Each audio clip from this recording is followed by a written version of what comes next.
ہے کہ آپ کو اختیار دیا گیا، جیسا کہ حضور پہلے فرمایا کرتے تھے کہ نبی کو اختیار دیا جاتا ہے، اور اب رسول اللہ نے ہمارے پاس رہنے کی بجائے آگے جانے کو ترجیح دی ہے۔ اب آپ توجہ سے بات سنیں کہ آپ صلی اللہ علیہ وسلم اپنی وفات کے وقت فرما رہے ہیں کہ میں ان لوگوں کے ساتھ ہونا چاہتا ہوں جن پر اللہ نے انعام فرمایا ہے، وہ نبیین ہیں، وہ صدیقین ہیں، وہ شہداء اور صالحین۔ سوال یہ پیدا ہوتا ہے کہ آپ صلی اللہ علیہ وسلم تو سید الانبیاء تھے، وہ تو سید الرسل تھے، تو آپ کو کیا ضرورت تھی کہ آپ نیک لوگوں کی صحبت یا نیک لوگوں کی معیت کی تمنا کر رہے ہیں؟ تو جواب یہ ہے کہ آپ صلی اللہ علیہ وسلم نے امت کو یہ تعلیم دینی تھی کہ وفات کے وقت ایک مومن کی یہ تمنا ہوتی ہے کہ مجھے نیکوں کے ساتھ جوڑا جائے، مجھے نیکوں کی معیت مل جائے۔ اور صرف یہ ان کی تمنا نہیں ہوتی، بلکہ باقاعدہ نیک لوگوں کو مرتے وقت اس بات کی خوشخبری دی جاتی ہے کہ آپ کو نیکوں کے ساتھ جوڑا جائے گا۔ یا ایتھا النفس المطمئنہ، اے نفس مطمئنہ، ارجعی الی ربک، اپنے رب کی طرف لوٹ جا، راضیۃ مرضیہ، اس حال میں کہ تو رب سے راضی، رب تجھ سے راضی، فادخلی فی عبادی، میرے بندوں میں داخل ہو جا، وادخلی جنتی، میری جنت میں داخل ہو جا۔ جنت میں داخل ہونے کی بشارت بعد میں دی جا رہی ہے، نیک لوگوں میں داخل ہونے کی بشارت پہلے دی جا رہی ہے۔ سمجھانا مقصود ہے کہ نیک لوگوں میں داخل ہوں گے تو جنت میں داخل ہوں گے۔ تو وفات کے وقت کسی بھی نیک بندے کو یہ بشارت، یہ خوشخبری دی جاتی ہے کہ آپ کو نیکوں کے ساتھ جوڑا جائے گا۔ گویا کہ نیکوں کی صحبت اگر دنیا میں ہمارے لیے مفید ہے تو مرتے وقت یہ ہماری تمنا اور حسرت ہے، اور قیامت کے دن نیکوں کی معیت درجات کی بلندی کا باعث۔ اور میرے بھائیو، نیک لوگوں کے ساتھ تعلق کی وجہ سے ہم نیک بن جاتے ہیں۔ اس بات کو سمجھنے کے لیے کوئی زیادہ منطقی اور فلسفیانہ دلائل کی ضرورت نہیں ہے، یہ بالکل سادہ سی بات ہے کہ بندہ جس ماحول میں رہتا ہے اس ماحول کے اثرات اپنے اندر جذب کرتا ہے۔ یہ بندے کی فطرت ہے کہ جس ماحول میں رہتا ہے اس نے اپنے اندر اثرات جذب کرنے ہوتے ہیں۔ فوم کا ٹکڑا آپ پانی میں رکھیں اور وہ اپنے اندر پانی جذب نہ کرے، یہ ہو نہیں سکتا۔ ایسے ہی انسان جس ماحول میں رہتا ہے اس ماحول کے اثرات اپنے اوپر نہ لے، یہ ہو نہیں سکتا۔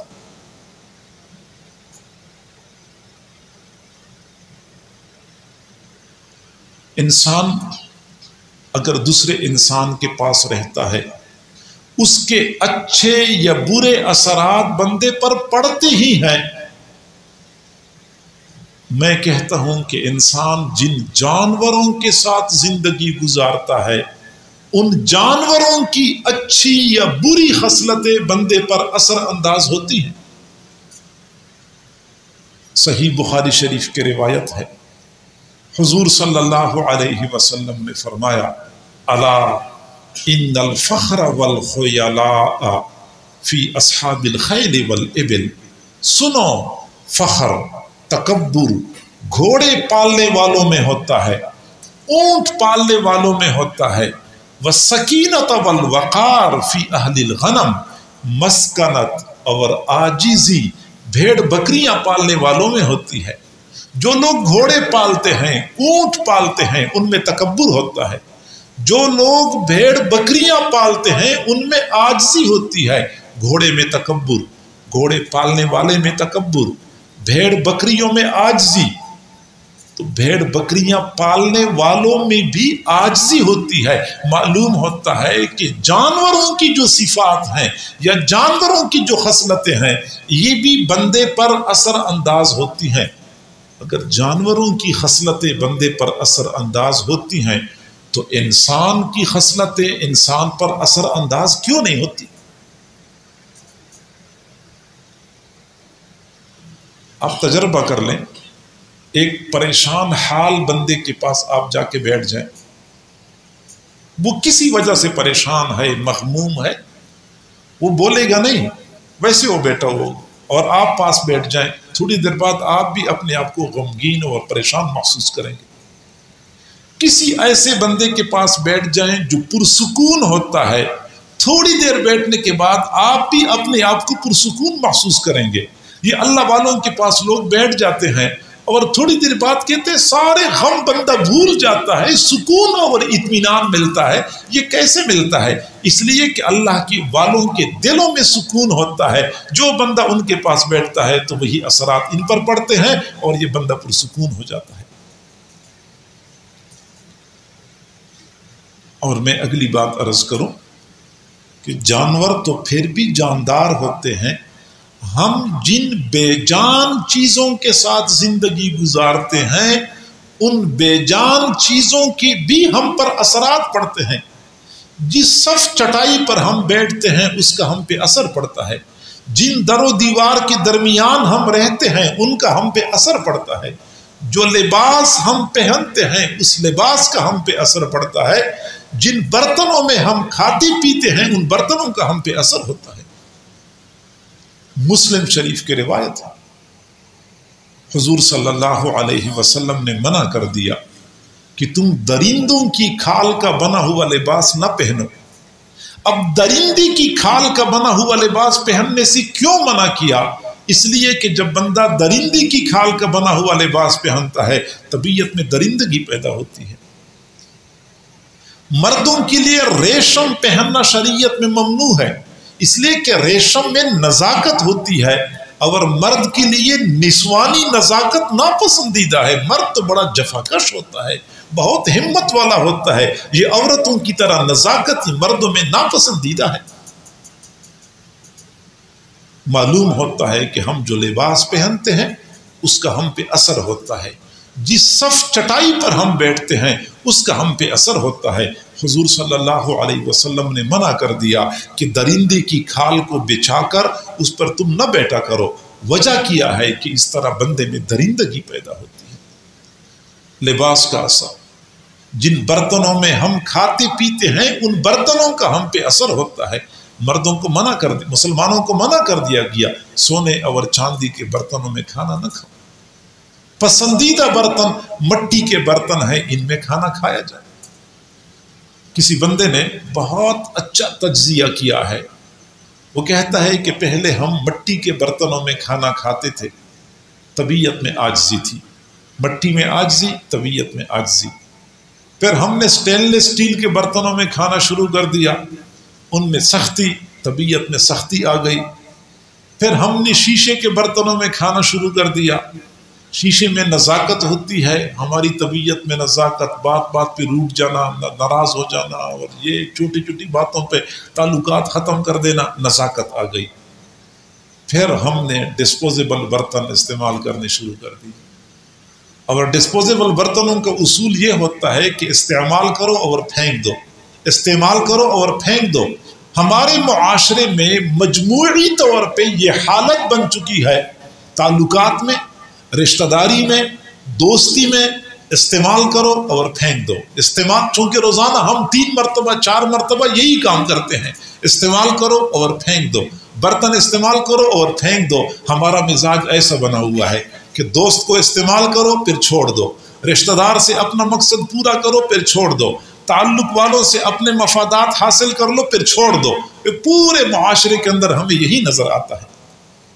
ایک اچھا وقت تھا، گھر میں ایک تولیہ لٹکا ہوتا تھا اور گھر کے سارے افراد اسی تولیے کے ساتھ ہاتھ منہ صاف کیا کرتے تھے، رشتے مضبوط ہوتے تھے، پکے ہوتے تھے۔ پھر ٹیشو پیپر کا دور آ گیا، ٹیشو کا اصول یہ ہے کہ استعمال کرو پھر پھینک دو۔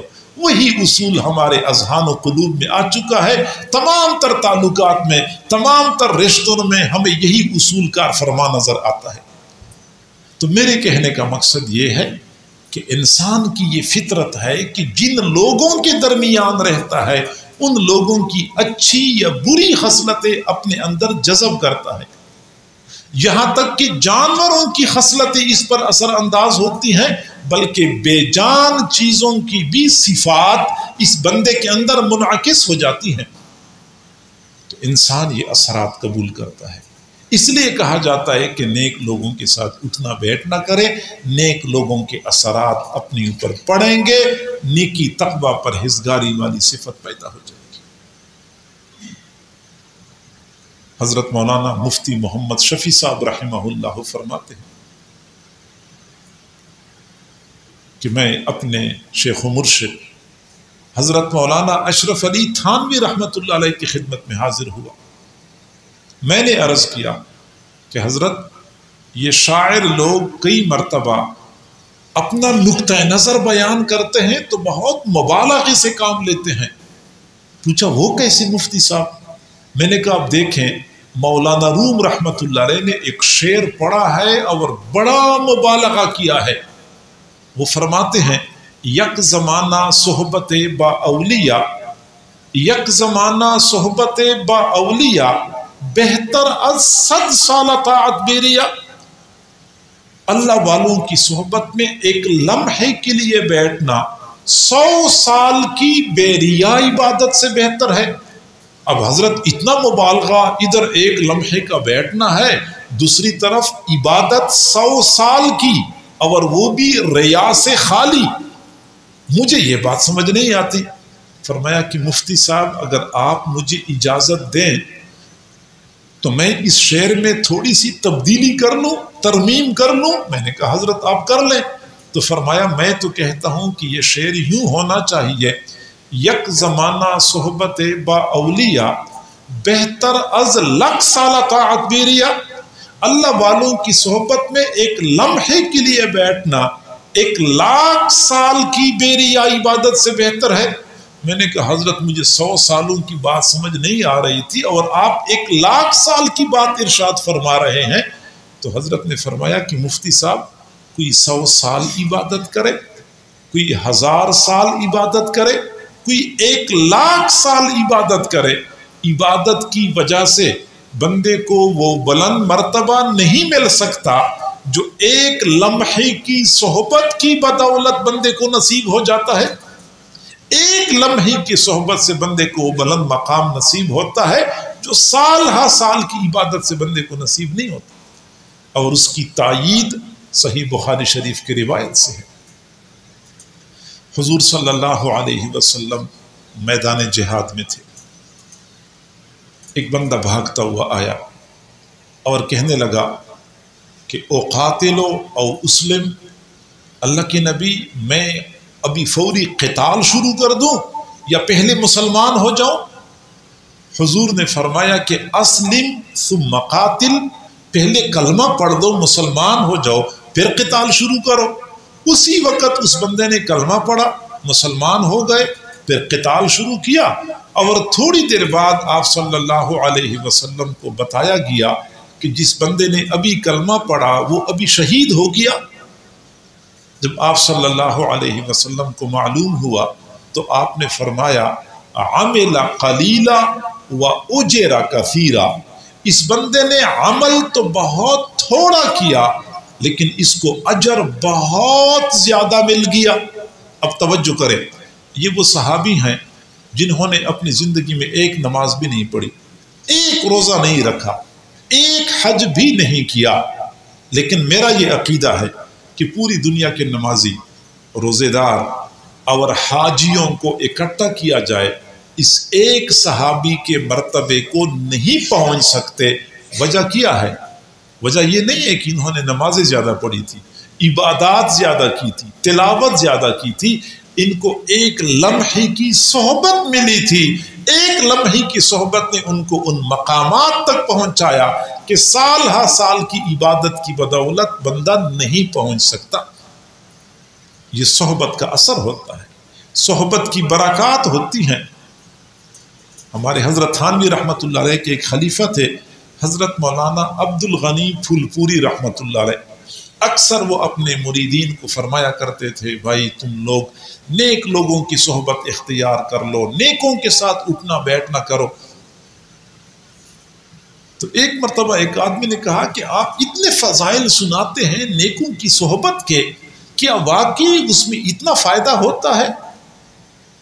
تو حضرت نے فرمایا کہ میاں میں تو آپ کو یہ کہتا ہوں کہ آپ اتنی عبادت کریں کہ صحابی بن جائے۔ انہوں نے کہا کہ حضرت صحابی عبادت کی وجہ سے تو نہیں بن سکتا، صحابی تو وہ ہوتا ہے جس نے نبی کی صحبت پائی ہو۔ اچھا پھر کم از کم اتنی عبادت تو کر لیں کہ آپ تابعی بن جائیں۔ نہیں حضرت، تابعی بھی عبادت کی وجہ سے نہیں بن سکتا، تابعی وہ ہوتا ہے جس نے صحابہ کی صحبت پائی ہو۔ اچھا پھر کم از کم اتنی عبادت تو کر لیں کہ آپ تبع تابعی بن جائیں۔ حضرت تبع تابعی بھی عبادت کی وجہ سے نہیں بنتا، تبع تابعی وہ ہوتا ہے جس نے تابعین کی صحبت پائی ہو۔ فرمایا اللہ کے بندے، اب بھی آپ کو صحبت کی اہمیت کا پتہ نہیں چلا کہ صحابی کا بلند مرتبہ صحبت کی وجہ سے ہے، تابعی کا بلند مرتبہ صحبت کی وجہ سے ہے، تبع تابعی کا بلند مرتبہ صحبت کی وجہ سے ہے۔ تو پتہ چل گیا کہ صحبت کی وجہ سے بندے کو وہ مراتب ملتے ہیں جو عبادت کی بدولت نصیب نہیں ہوتے۔ ہم اگر چاہتے ہیں کہ ہم نیک بن جائیں تو آسان طریقہ یہ ہے کہ ہم نیکوں کی صحبت اختیار کر لیں، کیونکہ نیکوں کی صحبت کی بدولت بندے کے لیے نیک بننا آسان ہوتا ہے۔ ایک تو خود صحبت کی برکت ہوتی ہے، انسان کی اپنی فطرت ہے۔ دوسری چیز، اللہ والوں کے دلوں میں ایک نور ہوتا ہے، جو لوگ ان کے پاس بیٹھتے ہیں وہ نور ان کے دلوں میں منتقل ہو جاتا ہے۔ اومن کان میتا فاحییناہ وجعلنا لہ نورا یمشی بہ فی الناس، وہ بندہ جو روحانی طور پہ مردہ تھا، ہم نے اس کو نیک بنا کے زندہ کر دیا، پھر ہم نے اس کو نور عطا کر دیا اور وہ اس نور کو لے کر دنیا میں پھرتا ہے۔ یہ اللہ والوں کے پاس وہ نور ہوتا ہے، اس نور کی بدولت لوگوں کے دلوں میں انقلاب برپا کر دیتے ہیں۔ اور اس نور کو منتقل کرنے کے لیے کئی طریقے ہیں۔ کپڑے کے ذریعے وہ نور منتقل ہوتا ہے، کپڑے کے ذریعے یہ نور منتقل کرتے ہیں۔ اللہ والے کہتے ہیں بھائی سارے لوگ بیعت کریں، بیعت کرنے کے لیے یہ کپڑا پکڑے۔ یہ کپڑا کیوں پکڑایا جاتا ہے؟ اسی کپڑے کے ذریعے اللہ والے کے دل سے وہ کیفیات، وہ انوارات دوسرے بندے کے دل میں منتقل ہوتے ہیں۔ صحیح بخاری شریف کی حدیث سے ثابت ہے، کتاب العلم میں حضرت ابو ہریرہ رضی اللہ عنہ کی حدیث موجود ہے۔ فرماتے ہیں کہ میں حضور صلی اللہ علیہ وسلم کی خدمت میں حاضر ہوا، میں نے عرض کیا انی احفظ حدیثا کثیرا انساہ، اللہ کے نبی میں بہت ساری حدیثیں یاد کرتا ہوں پھر بھول جاتا ہوں۔ فرمایا ابسط رداءک، اپنی چادر بچھا دو۔ میں نے اپنی چادر بچھا دی، فغرف بیدیہ ثلاثہ، حضور نے اپنے ہاتھوں سے اس چادر میں 3 لپیں ڈال دی، خالی ہاتھوں کی 3 لپیں ڈال دی۔ پھر فرمایا کہ زمہ، اس چادر کو اپنے سینے سے لگا لو۔ فضممتہ الی صدری، میں نے وہ چادر سینے سے لگائی۔ فما نسیت بعد ابدا، اس کے بعد پھر میں کبھی بھی کوئی چیز نہیں بھولا۔ یہ کیا چیز تھی جو خالی ہاتھوں کی 3 لپیں آپ نے ان کی چادر میں ڈالی تھی؟ میں کوئی ضعیف حدیث کی بات نہیں کر رہا، میں صحیح بخاری شریف کی بات کر رہا ہوں۔ یہ وہ قلبی انوارات تھے، یہ وہ روحانی فیض تھا کہ چادر میں منتقل کر دیا کہ اب چادر سینے سے لگا لو۔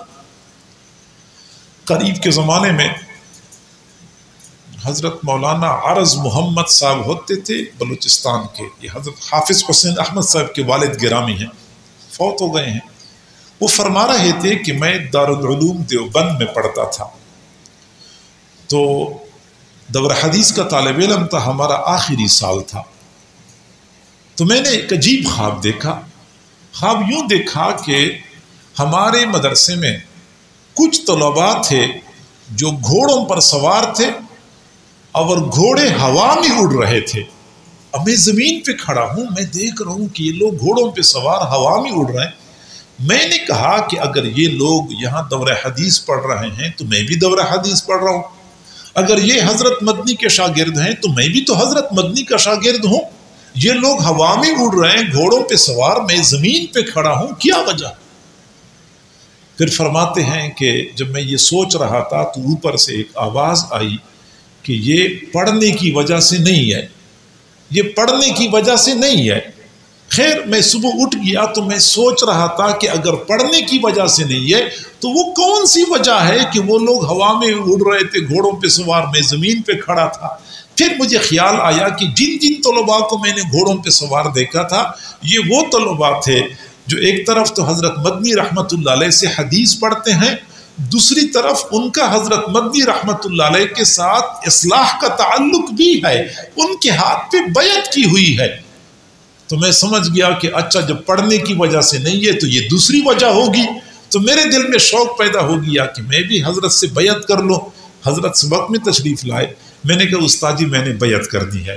فرمایا بیٹا ابھی بیعت نہیں کرتے، عصر کے بعد آپ میرے کمرے میں آ جائیں، وہاں اور بہت سارے لوگ آئے ہوتے ہیں، آپ بھی تشریف آ جائیں گے تو میں آپ کو بیعت کر لوں گا۔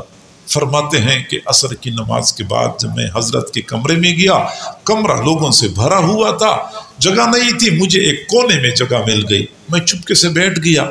حضرت مدنی رحمت اللہ علیہ کچھ دیر تک وعظ نصیحت ارشاد فرماتے رہے۔ کچھ دیر کے بعد پھر فرمایا کہ جس بندے نے بیعت کرنی ہے تو یہ کپڑا پکڑ لے۔ ایک کپڑا بچھا دیا گیا، لوگوں نے کپڑا پکڑ لیا، میں دور بیٹھا ہوا تھا، مجھ تک کپڑا نہیں پہنچا۔ حضرت نے چونکہ میری طرف دیکھا، فرمایا آپ تک کپڑا نہیں پہنچا؟ میں نے کہا نہیں پہنچا۔ تو حضرت مدنی نے اپنا رومال ایسے پکڑا اور ایسے میری طرف پھینکا کہ پھر آپ یہ پکڑیں، پھر آپ یہ پکڑیں۔ فرماتے ہیں جو رومال پھینکا وہ سیدھا آ کے میری سینے پہ لگا۔ پھر جو ہی رومال میرے سینے پہ لگا تو مجھے کچھ پتہ نہیں چلا، اور جب میں ہوش میں آیا تو میں نے دیکھا کہ کمرہ خالی تھا، حضرت مدنی رحمت اللہ علیہ تشریف لے گئے تھے، سارا مجمع جا چکا تھا۔ تب میں ہوش میں آیا، یہ وہ رومال میں کیا چیز تھی کہ سینے کو لگتی ہی بندے کا حال ہی بدل دیا۔ کہتے مجھے پتہ ہی نہیں چلا کہ مجھے کیا ہو گیا۔ کپڑے کے ذریعے یہ فیض منتقل ہوتا ہے، یہ آنکھوں کے ذریعے یہ فیض منتقل ہوتا ہے۔ حضور صلی اللہ علیہ وسلم نے فرمایا العین حق، آنکھ کی تأثیر حق ہے، نظر کا لگ جانا حق ہے، یعنی نظر لگتی ہے، نظر اپنا اثر کرتی ہے۔ حدیث شریف میں آتا ہے کہ نظر بد اونٹ کو ہانڈی میں پہنچا دیتی ہے، بندے کو قبر میں پہنچا دیتی ہے۔ یعنی نظر بد بندے کو لگ جائے تو بندہ قبر تک جا سکتا ہے، نظر بد لگ جاتی ہے۔ حضور نے یہ نہیں کہا کہ نظر بد لگ جاتی ہے، فرمایا العین حق، نظر لگ جاتی ہے، نظر لگ جاتی ہے۔ معلوم ہوتا ہے کہ اگر نظر بد لگ جاتی ہے تو نظر نیک بھی لگ جاتی ہے۔ نظر بد لگتی ہے تو بندے کے اندر فساد برپا ہو جاتا ہے، نظر نیک لگ جاتی ہے تو بندے کے اندر اصلاح کی کیفیت پیدا ہو جاتی ہے، نظر کا بندے پر اثر ہوتا ہے۔ مشکات شریف کی شرح ہے، ملا علی قاری رحمت اللہ نے لکھی ہے، وہ اسی حدیث کی تشریح میں فرماتے ہیں العین حق، آنکھ کی تأثیر حق ہے، آنکھ اپنا اثر کرتی ہے۔ انہوں نے بتایا کہ نظر بد لگ جاتی ہے، بندہ بیمار ہو جاتا ہے، جانور بیمار ہو جاتا ہے۔ پھر آگے فرماتے ہیں وَزِدُّ هَذَا النَّظَرِ نَظَرُ الْعَارِفِينَ، اور اس کے بالمقابل عارفین کی نظر ہوتی ہے، فَإِنَّهُ مِنْ حَيْثُ التَّأْثِيرِ الْأَكْثِيرِ يَجْعَلُ الْفَاسِقَ صَالِحًا، اللہ والوں کی نظر اپنی زبردست تأثیر کی بدولت فاسق کو نیک بنا دیتی ہے، وَالْجَاهِلَ عَالِمًا، جاہل کو عالم بنا دیتی ہے، والکافر مؤمنا، کافر کو مؤمن بنا دیتی ہے، والکلب انسانا، اور کتے کو انسان بنا دیتی ہے۔ وہ بندہ جو کتوں جیسی خصلت کا مالک تھا، اللہ والوں کی نظر پڑ جاتی ہے تو انسان کے خصال حمیدہ سے متصف ہو جاتا ہے، زندگیاں بدل جاتی ہیں جب اللہ والوں کی نظر پڑتی ہے۔ حضور صلی اللہ علیہ وسلم ابھی مدینہ منورہ تشریف نہیں لے گئے تھے، اپنے سے پہلے 2 صحابہ کرام کو بھیجا، حضرت عبداللہ بن ام مکتوم اور حضرت مصعب بن عمیر رضی اللہ تعالی عنہما، کہ تم دونوں جاؤ وہاں لوگوں کو قرآن کی تعلیم دو اور دین کی دعوت دو۔ یہ دونوں حضرات وہاں پہ گئے اور وہاں پہ لوگوں کو قرآن کی تعلیم دینی شروع کر دی۔ چنانچہ لوگ جوق در جوق آتے تھے، ان کی خدمت میں حاضر ہوتے تھے، ان کے حلقے میں داخل ہوتے تھے۔ اس وقت مدینہ منورہ میں ایک بہت بڑے سردار تھے، حضرت سعد بن معاذ رضی اللہ تعالیٰ عنہ۔ یہ ابھی مسلمان نہیں ہوئے تھے۔ ان کو کسی نے بتایا کہ اس طرح دو بندے آئے ہیں، اور لوگ جوق در جوق جاتے ہیں، ان کی مجلس میں شریک ہو جاتے ہیں۔